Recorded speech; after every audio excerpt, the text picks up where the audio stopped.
Now, you couldn't have an Aussie summer without sun cream, cicadas and cricket. From crowded backyards to the back and beyond, from beach cricket to the centre wicket at the MCG, cricket is our national game. Its history and its heroes are amongst our national treasures. So who could forget the uproar 20 years ago, when a revolution featuring the world's best players turned the game and a century of tradition on its head? This is the story of World Series cricket. Oh, good bounce, and Richards just missed his stumps there. Good shot, 4. We were standing up to the establishment, standing up for our rights. Straight catch! Oh, a magnificent catch! But he's gone, that's it. I think the players themselves hope to be able to get the best of both worlds.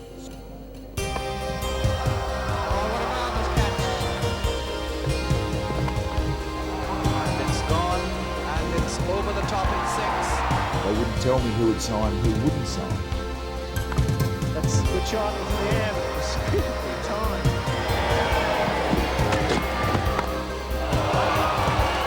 That's 4 runs. I mean, it was wonderful. The coloured clothing, they bagged us, they called it pajamas. I didn't understand what we were doing. Healy's out given. The Costa goes right before wicket. Oh, that's a fine shot, a beautiful shot from Gordon Greenwich. Clive Lloyd was the one who called me in Jamaica to tell me about World Series cricket, and they said that it was a hush-hush thing. He's out. Magnificent catch by Christensen.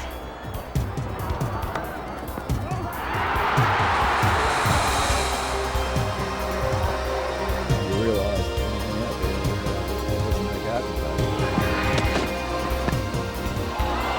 That's 4 more. 12 runs off the over. If you take the no ball, you're down 13. Next thing he's sort of throwing the 2 fingers up, basically saying, you can throw what you like at me, you can get back to your mark. Hold him, middle stop, hit right across it. Out goes the middle peg.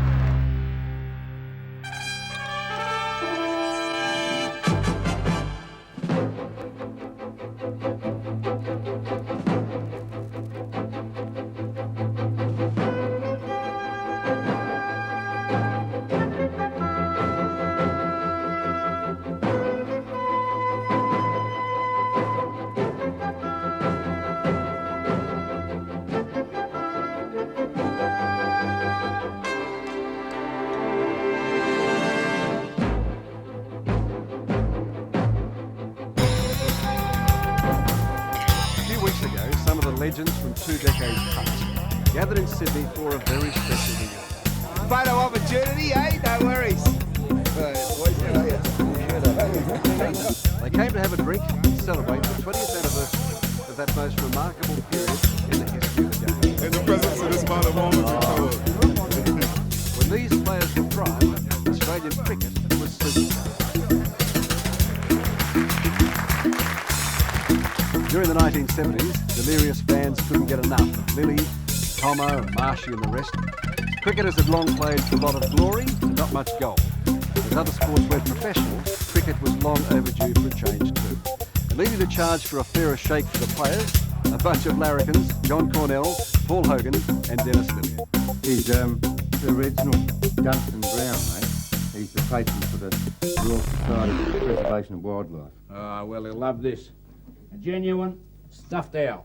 Oh, beautiful, mate. It's a wonderful thing, preserving wildlife, isn't it, mate?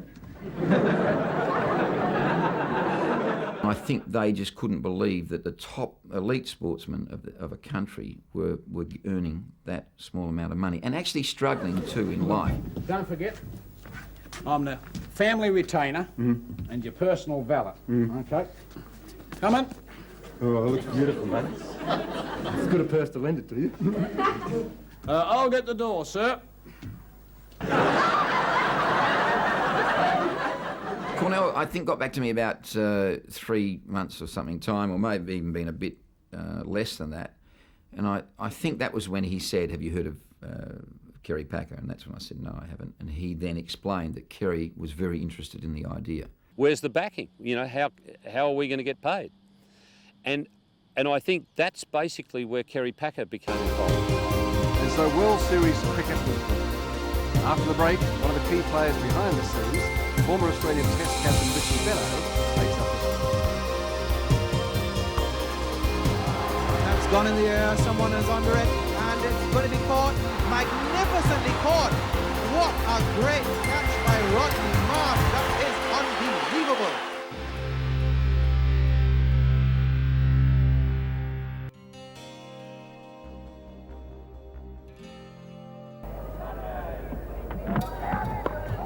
There's that bouncer, he's out, caught, and gully, well bowled, and there's a fine play between Joel Garner and Dennis Lilly. As the spearhead of the Australian bowling attack and the sport's most high-profile player, it seemed only natural that Dennis Lilly should lead the World Series charge. His involvement soon had other players considering their options. And as Michael Maher reports, the recruitment campaign was on in earnest. And a foot caught, is he? Yes, he's out. Greig is caught by Cozier. The centenary test at the MCG was the pickup joint. Any approach was to be an absolute secret. And that's it. It's LBW. Alan Knott is out. Lilly has struck again. It was a huge question mark on your face. You couldn't utter a word about it. But Dennis, you in this? Greg Chappell, you'd look around Dougie Walters, but you couldn't talk about it. We were sworn to secrecy, and so I went with my gut feeling. I was the linchpin for really letting these guys know that everything would be okay. And away it goes for his, could be his 50, up towards the boundary, a beautiful shot. 4 in a row. A little later came the man who saw Tony Greig to the pickets 5 times in 1 over, David Hooks. I rang Ian Chappell, who was in Sydney, and I said, look, what do I do? You got some advice for me here? He rang, he said, you better fly to Sydney and meet John Cornell, who I only knew as Strop, of course, on television. I didn't know the background, and I certainly didn't know the name Kerry Packer to any great extent. And I went to John's place, and he opened the door, and I was waiting for some bloke with a surf life-saving cap on his head, and some normal bloke answered the phone. I thought he must have been the butler or somebody. And John just took me for a stroll overlooking the bridge and the harbour and the soft sell and then the hard sell, and just put the idea to me then, and I signed on the spot. I didn't feel betrayed. I was shocked, and I think the board was to some extent hurt because it believed that it was doing the best it could for the players. My initial reaction was, well, that's interesting. Then I did it for myself. After that, it was easy. It was a good deal for me. Then came an overseas contingent led by those who'd been paid a pittance, the West Indies. They would light up the series. The wicketkeeper was approached by his captain between overs in a test match. We'd had a very good relationship, Clive and myself, and he knew he could trust me. Yes, it was confidential, and so he was just, and I suppose in a way asking, for confirmation that he was doing the right thing. They had approached 4 of us at that time, 4 West Indians that is, Clive Lloyd, Andy Roberts, Bibb Richards and myself.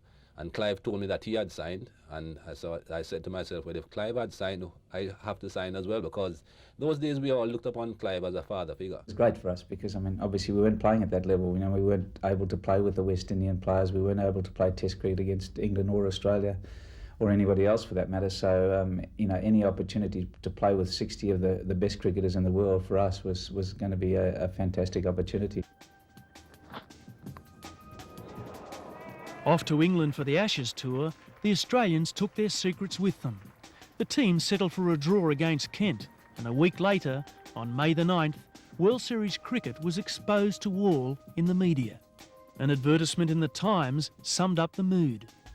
In affectionate remembrance of international cricket, which died at Hove, 9th of May 1977, deeply lamented by a large circle of friends and acquaintances. R.I.P. NB, the body will be cremated and the ashes taken to Australia and scattered around the studio of TCN 9 Sydney.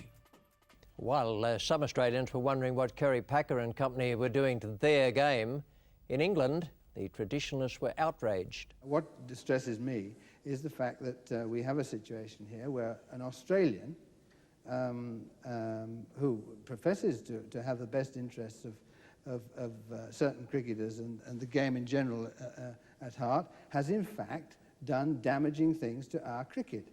And What exactly? Well, what will happen if... I actually personally believe that the rest of the World Series probably will turn out to be not quite the draw that Mr. Packer thinks. You haven't been right to date, so that might be the first thing you're right about. Well...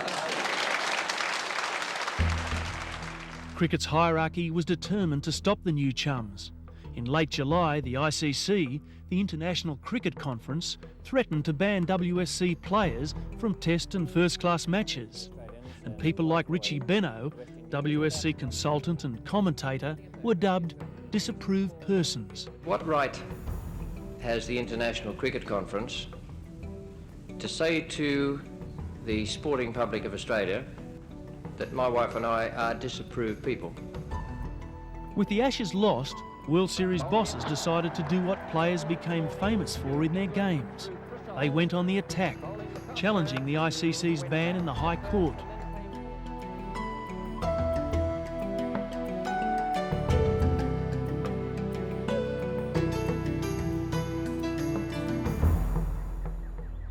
The lawyers and critics had had their say, but ultimately, the public would be the judge. After the break, it's season 1. Showtime for World Series cricket. Oh, he's done him! He's done him, he's hit his stumps.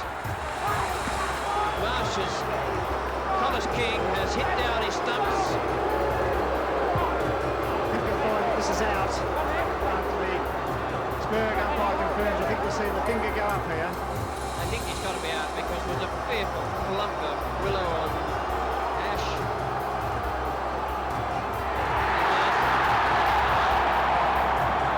I would think he must be out. Oh, very hit with the arm.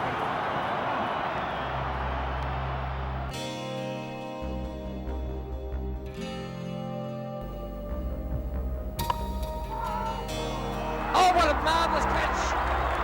That's the catch that wins $33,000. What a great performance by Ray Bright. What was going to happen to us? That was the question on every player's mind as he went to sleep in the latter part of that tour. I mean, is it going to be all right? I mean, are we just going to really work out? I mean, we have to put ourselves in the shit here, haven't we? I mean, let's be really honest. Indeed, the WSC recruits were in a predicament. They had access to traditional grounds like the SCG. Even more disastrously, they had no pitches on which to play. Or did they?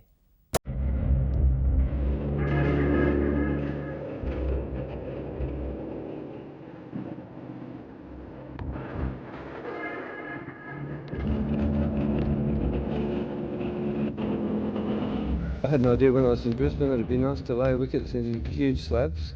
It had never been done before, I didn't know how to do it. And when World Series started I thought, yeah, that's the way, you know, so I was racking with around.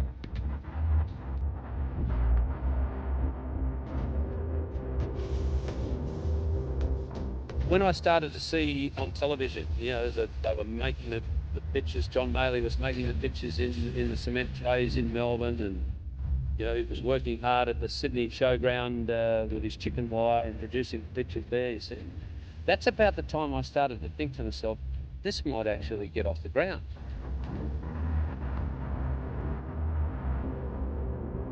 There were so many conventions broken. Johnny Maley, for example, was growing not just grass, but wickets, full-blown, three-dimensional wickets.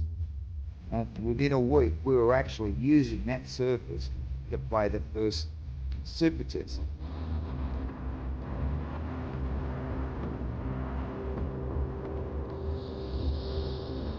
How could you refuse to have pitches for the best players in the world for a competition like that?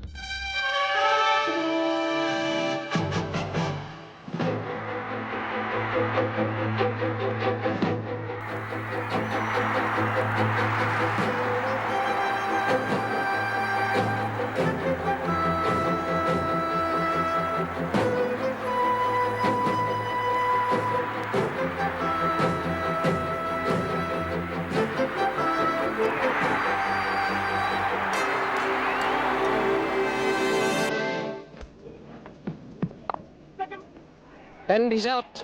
McCosker is gone. Vivian Richards has caught him at third slip.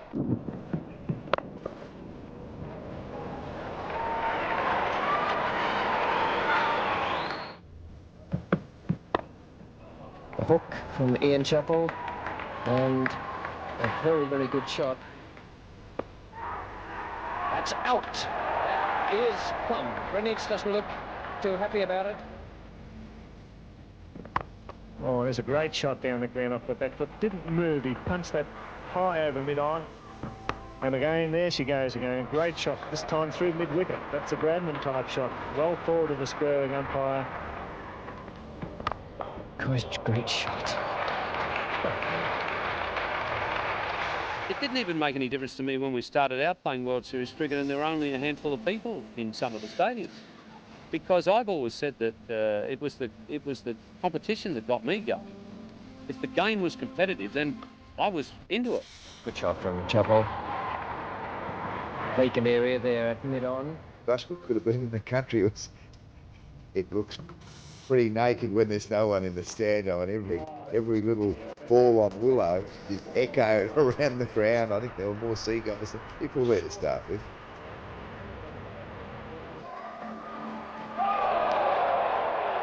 Well evaded in the end. That's well bowled, and it's out. A very, very good piece of bowling that from Max Walker. Record, only 13,000 spectators turned up at VFL Park to see the West Indies win that Super Test in a low-scoring game. At the same time in Brisbane, more than 32,000 were watching the establishment Australians winning at the Gabba against India. On all accounts, it was a shaky start, with critics gleefully predicting a short life for the new venture. But not so for the Windies, who were relishing the novelty of winning on Australian soil. And that's a mighty hit by Clive Lloyd. Picked it up and it sailed high and just over the boundary. The crowd signaling 6, and that is a 6. That's a mighty hit by Clive Lloyd.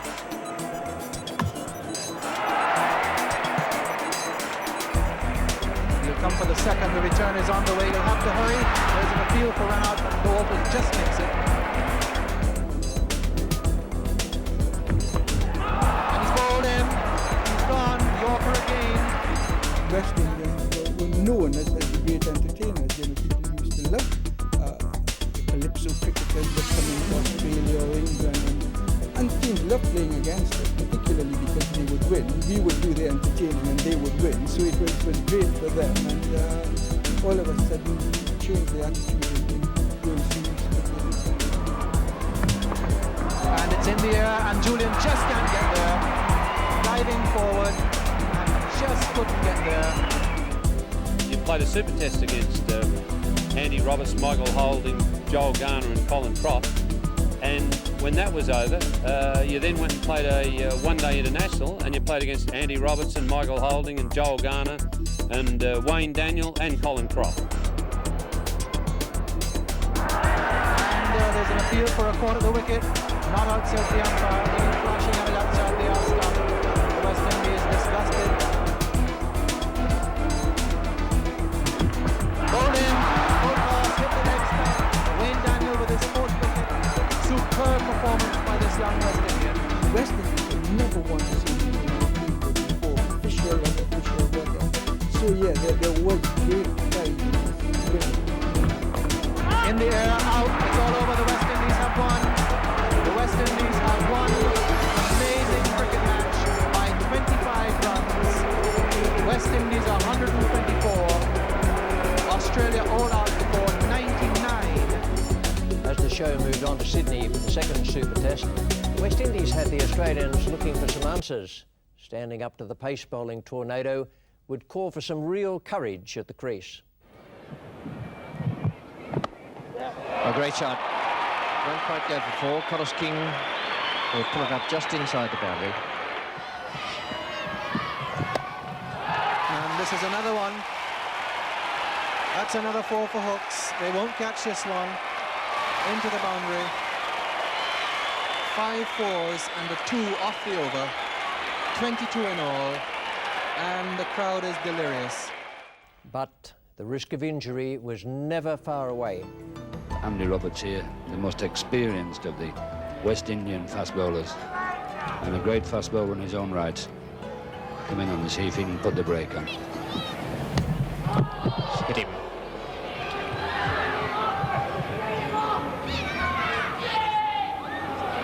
he's in trouble. I mean, I wish it happened to somebody else. I wish it was happening to Marshy at the other end and not me. I mean, I don't want to be the one that is remembered for stimulating the growth of helmets in this country. But I think it was, if you take my name out of that discussion, I think the fact that World Series again was innovative in a different area, I think that's quite amazing. And he's got him on the helmet, I think. Could be the first strike, and Lilly, the man to do it. Well, it's the first time we've seen that helmet tested out in action, and here it is. It went off like a firecracker, and my reaction was sort of stunned for a second.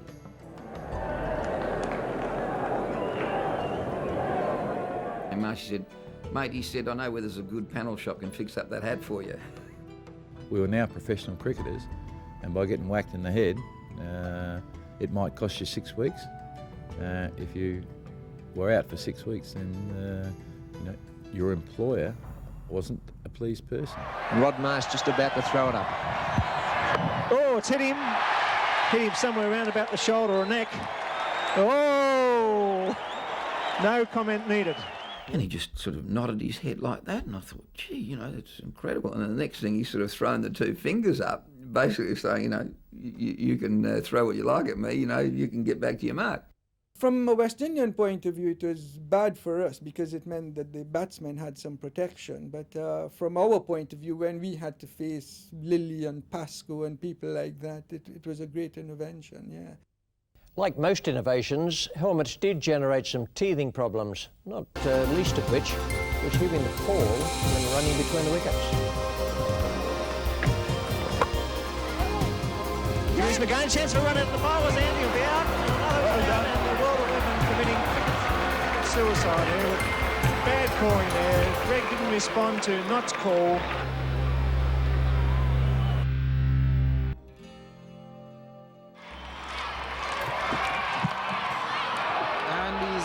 He's gone. He's gone. Magnificent. Well, that was a third attempt there. The West Indies seem to be doing it like jugglers today. I think one of the things that World Series cricket did, certainly through the television coverage, was bring it a lot closer to spectators. You know, people actually began to feel that they just weren't watching, you know, gladiators out on the field, but they were actually part of what was happening. Yes, it was a whole new deal for the viewing public, and one of the promises of World Series cricket was that it would pit the best against the best. And that's his 150, lifted it over the top for 4.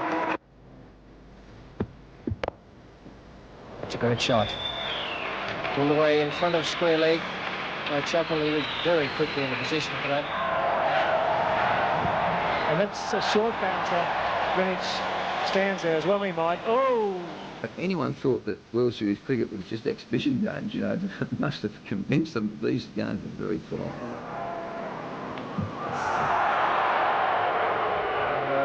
Not the most friendly of deliveries. Great the new batsman. Robinson hit on the left arm there. That was easy. Roberts, for me, ranks alongside Lilly. Throw holding in there was a super fast bowler, and all the backup they had as well. That was it. Now, so with Australia, we're talking about playing what some of the batsmen sort of up to string level. Out. Tony Greig has caught Bernard Julian. There was just no easy runs, no let up, and if you were struggling for form, heaven knows how you were going to get back into form. Chance! It's gone! First shot from Barry Richards. They were trying to get you, we were trying to get them, and that, I mean, it was competitive. That's why the cricket was so good.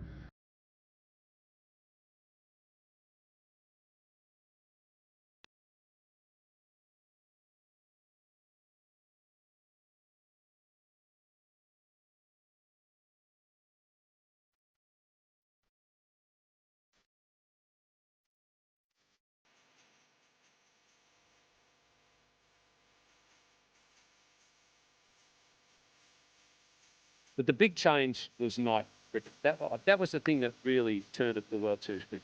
And it's Len Pascoe to bowl the first ball to Barry Richards. And the first ball under lights in the history of Australian cricket is a no ball. First night game at VFL Park at Waverley. There was quite a good crowd turned up at the start of play. That's out. Yes, Ian Chappell, fine catch. Dennis Amos playing away from his body. Came back out to play the second session. Suddenly, the ground was, there was 39,000 people there. He's gone. It's in the air. All sorts of fielders coming for it, and Greig Chappell just can't get there in time.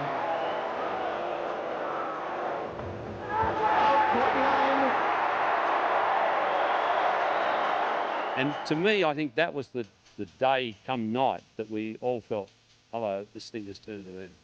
Turning on the lights wasn't the only switch for day-night cricket. For players and spectators to follow the action after dark, the ball would need a change of colour. Lofted, and it's missed in the lights, but taken eventually by the fielder at mid-on, Mick Malone. He lost it in the lights. You could see that he didn't pick it up, was looking all over the place for it. Gee, I remember the night we went out to VFL Park.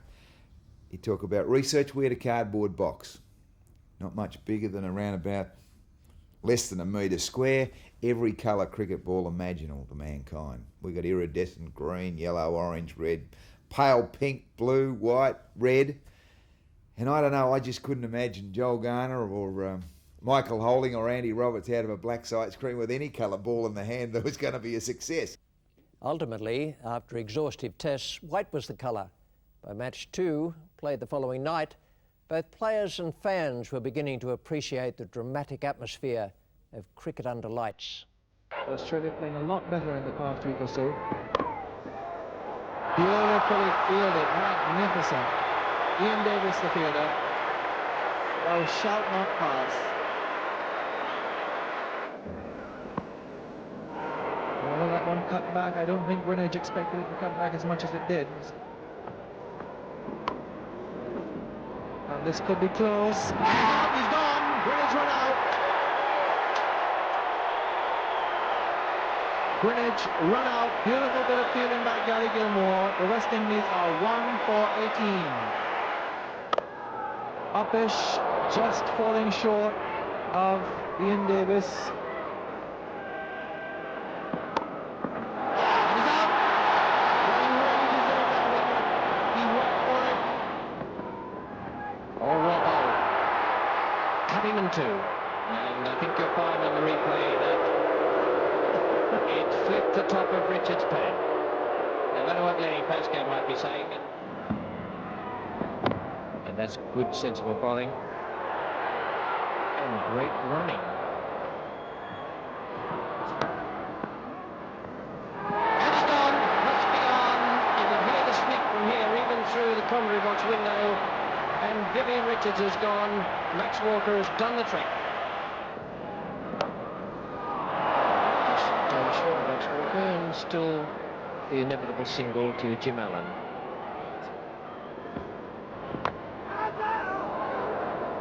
Running. Now good cricket from Marsh. A long way to come from that wicket-keeping position. And quite rightly, he's asking where was the fellow standing by the stumps at the bowler's end. And Wright has struck. It's down to long on. He's gone. He's taken. Fine catch by Maxie Walker. Julian is out. A decisive wicket. Out for 30. Caught Walker, bowled by Bright. 7 for 169. Leg by, very quickly taken home. He's home, but a good bit of fielding.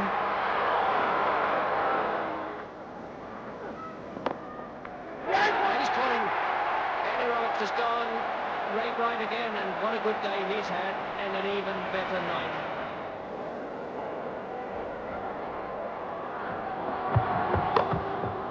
Safe through down to mid-on.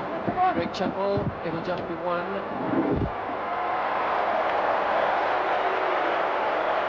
2 balls remaining, 5 needed. Wayne Daniel has struck.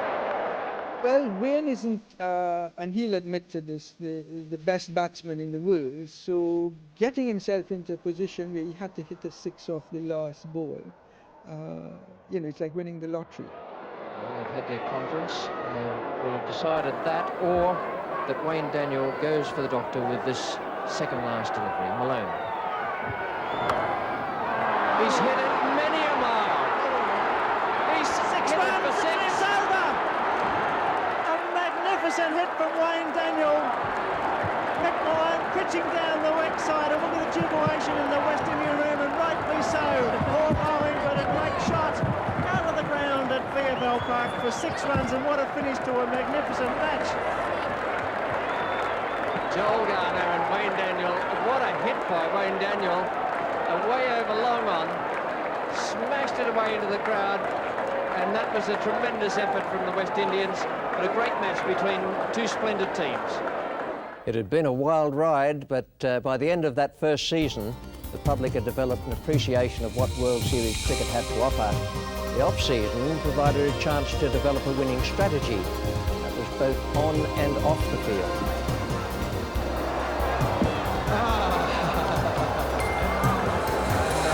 Ball hit into the ground, and there are the 2 keepers together. Having a good laugh about it. Here it is again. Unusual happening, this into the ground. It goes. Back comes Murray and just knocks it away.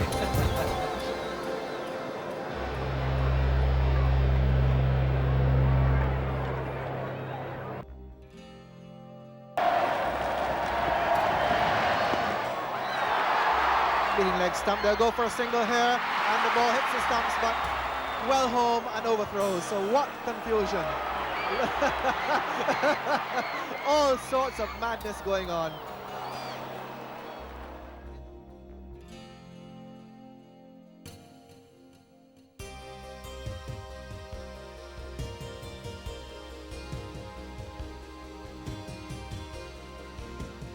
The players and the product were in place. Now it was simply a matter of public acceptance. I mean, gosh, to be honest, huge 6 light pylons, floodlit, coloured gear, the chant, come on Aussie, come on, come on. I mean, that was electric stuff. Come on Aussie, come on, come on, come on Aussie, come on, come on, come on Aussie, come on. Lily's pounding down like a machine. Pascoe's making divots in the green. Marsh is taking wickets, Hooks he's clearing pickets, and the Chappell's eyes have got that killer gleam. Mr. Walker's playing havoc with the bats. Red Park, it's good to see you back. Lady's making runs, Ducky's chewing gum, and Gilmore's wielding willow like an axe. Come on Aussie, come on, come on, come on Aussie, come on, come on.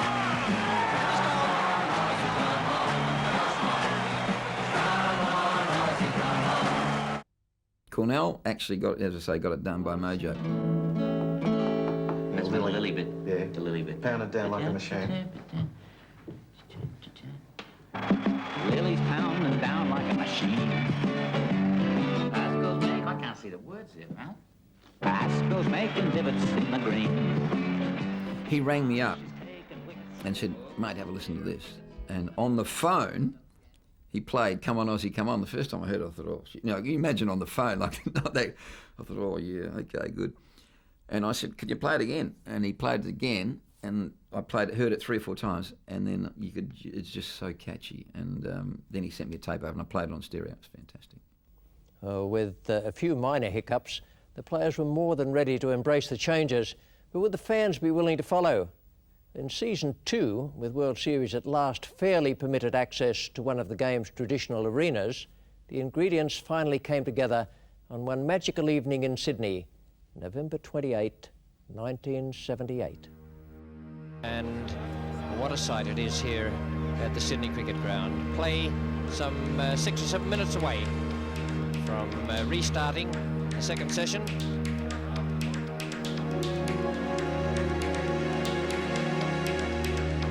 John Cornell came in the room and said, "Dennis, come upstairs." He went upstairs, and walked into a little executive room up the top of the SCG, and out the back was a window, and you could see out the back, and there was files of people, like thousands of people in lines trying to get in. And Kerry Packer took Cornell and I across to the window and said, "Have a look at that." And as we looked, he said, "We've made it."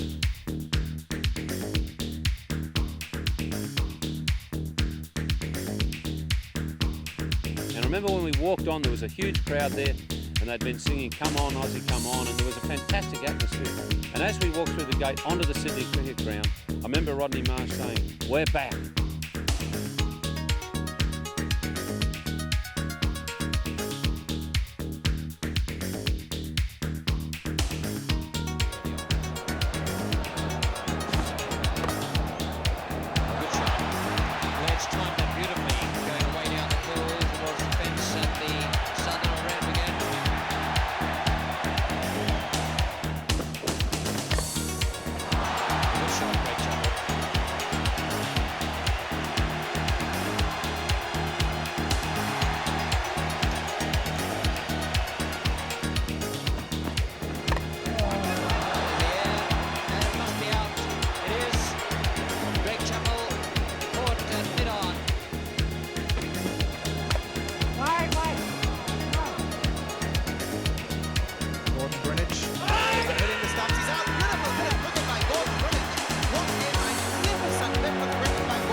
I will never forget, as long as I live, being in an aeroplane, a jet, a plane, with all the players coming down from the bush, and the pilot said, apparently the scenes around the cemetery.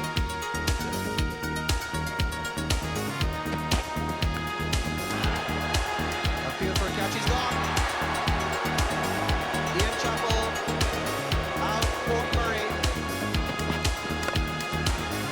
Big single, having to hurry, and he's hit the stumps, he's gone. Beautiful little fielding, hooks run out. You do not run short singles like that to Vivian Richards. Those images from that memorable night offered a wonderful glimpse into the future of cricket. The product was there. However, what had gone before hadn't really done the right thing by the product. It had all been so conservative, you know, turn up to Lords and, you know, go out there in white, and it's pretty same each year. But we did bring it to life. We switched the lights on at night. I mean, it was wonderful. The coloured clothing, they bagged us. They called it pyjamas. They didn't understand what we were doing. You can't play night cricket with a white ball and wear white clothes. I mean, it's just not possible. We found all that stuff out. So the Australians out in their gold colours. And to be quite frank, even though I was saying that I didn't like the West Indian colours because they were too really outlandish for my liking, the Australian gold has really shown up beautifully out there this evening. We never expected that we, of all people, would end up in pink uniforms. Pascoe now, Lloyd the batsman, and good bouncing from Pascoe. Appeal, and Lily this time is a lot more confident, but I reckon that's a bit high, and Richard Austin. I think the West Indies were pretty unhappy with pink, but... Bowled in, terrible shot by Viv Richards, and he pays the penalty. 4 runs. I don't think it was catchable. I think it bounced in front of Alan Knott. It certainly went between Knott and Barry Richards, that first slip.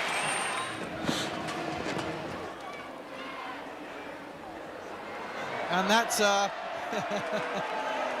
also a little bit funny, although I don't know if David Hook thinks so. I think that the World 11's pale blue looked absolutely wonderful. Lights, white balls, coloured clothing, capacity crowd. The world's best players engaged in an exciting limited overs format. Meanwhile, at home, a vast audience was enjoying the game as they'd never seen it before.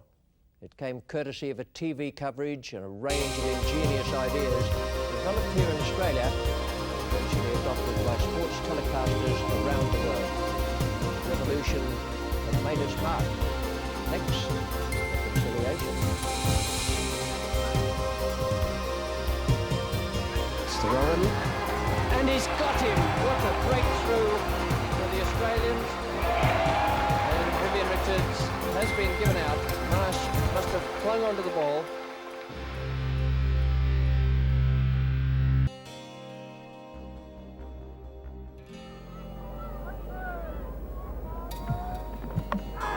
He's gone, that's it. The match is over. Australia have won. Max Walker is finishing off with his 5th wicket. The Australians are jubilant. I'm not certain that World Series cricket, and I've said this on many occasions, was a bad thing for cricket anyway. I think that it brought the Australian Cricket Board ahead in 2 years or 3 years what may have taken it 30 years and may never have happened. World Series cricket came along and I agreed to play because I agreed with the principle of it all, and I thought this is the opportunity. The players have got an opportunity here to stand up and be counted and to strike a blow against the cricket boards. I mean, for all these years they'd had, all the cards were stacked in their favour. Suddenly we'd been dealt a couple of aces and maybe even a joker. Out, gone, trying to keep it down instead of hitting it. There's no doubt that one-day cricket has been the lifeline over the last 20 years, which has kept cricket very viable and enabled the players, not only the players, but all the states, to be able to get healthy revenue to develop the game. Oh, and there's a big appeal. Yes, and he's given him. Oh, that's tremendous fielding. We were part of a revolution which changed the face of the game, hopefully for the better, and I think it has been for the better, and I'm just very proud to be part of that. Got him! Well bowled. 300 test wickets for Shane Warne. That was a beautiful delivery to get it. This country, Australia, is the most cosmopolitan country in the world, and it has a population of millions of people that were not raised in the cricket tradition that can understand limited over cricket better than they can understand test cricket. They're learning to understand test cricket. Test cricket figures are improving, and they will continue to improve because of limited over cricket. Now, to whom do you attribute that? And I go back to World Series cricket. We started off having a war with the cricket board. We ended up being friends with them, and between them and us, I think we've ended up doing a service for cricket, which has been good for the game, good for the individuals, and good for the general public. For 2 decades after those turbulent but exciting times, the larrikins, the individuals who led the way, deserve credit for changing the course of cricket history, adding life and vigour to what Sir Donald Bradman calls the most wonderful game of all.